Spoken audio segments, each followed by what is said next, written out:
దేవుని నామంలో అందరికీ శుభాభివందనములు తెలియజేసుకుంటూ ఉన్నాను. ఈ దినం దేవుడు మనకిచ్చిన నూతనమైనటువంటి ఒక గొప్ప వాగ్దానం.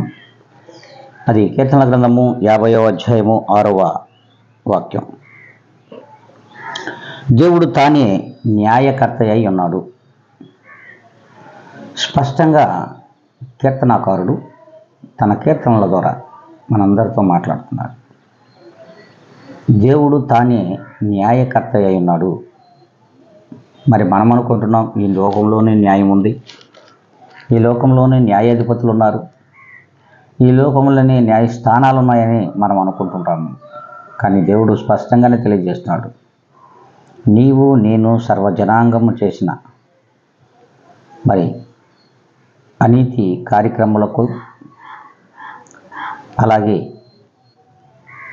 దుష్ట కార్యక్రమాలకు, పాపపు కార్యక్రమాలకు ప్రభువు న్యాయకర్తగా ఉన్నాడు. ఆయన న్యాయకర్త ఎదుట మనమందరం కూడా ఒకనాడు నిలబడవలసిన అవసరం ఉంది. మరి ఆ న్యాయకర్త ఎదుట నిలబడే అవసరం లేకుండా ఈ లోకంలో మనం జీవిస్తున్నామా?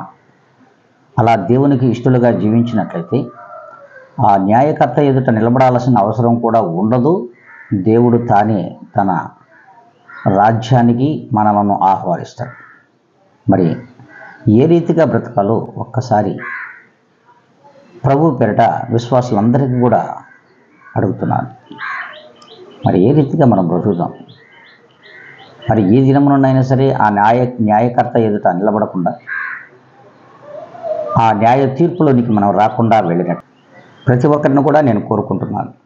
అలాగే ఏ దినం నుండైనా సరే మనం ఆ న్యాయకర్త ఎదుట నిలబడకుండా, మరి ఆ తీర్పుకు మనం లోనవ్వకుండా, మరి సరాసరి దేవుని రాజ్యానికి అర్హులుగా మనం అర్హత పొందాలంటే అందరూ కూడా తలలో వంచి ప్రభువునందు ప్రార్థనలు ఏకీభవించాలని ప్రభు పేరిట మనవి చేసుకుంటూ ఉన్నాను. సకల ఆశీర్వాదములకు కారణభూతుడు అయిన మా ప్రియ గొప్ప పరలోక తండ్రి, మరొక నూతన దినంలో నూతనమైన వాగ్దానం చేత మమ్మల్ని అందరినీ కూడా మీరు నడిపించుచున్నారు. వాగ్దానమును ఆయన ఈ దినం నుండైనా మా జీవితాల్లో నెరవేర్చుకున్నట్టు కావాల్సిన కృపను సహాయమును మెండుగా దయచేయమని ప్రభువైన యేసుక్రీస్తు యొక్క గొప్ప ఘనమైన నామములో వీక్షించున్న ప్రతి ఒక్కరిని కూడా మీ చేతులకు అప్పగించుకుంటున్నాను. నన్ను నేను మిక్కిలిగా తగ్గించుకొని అడిగి వేడుకొని ప్రార్థిస్తున్నాను మా తండ్రి. ఆమేన్.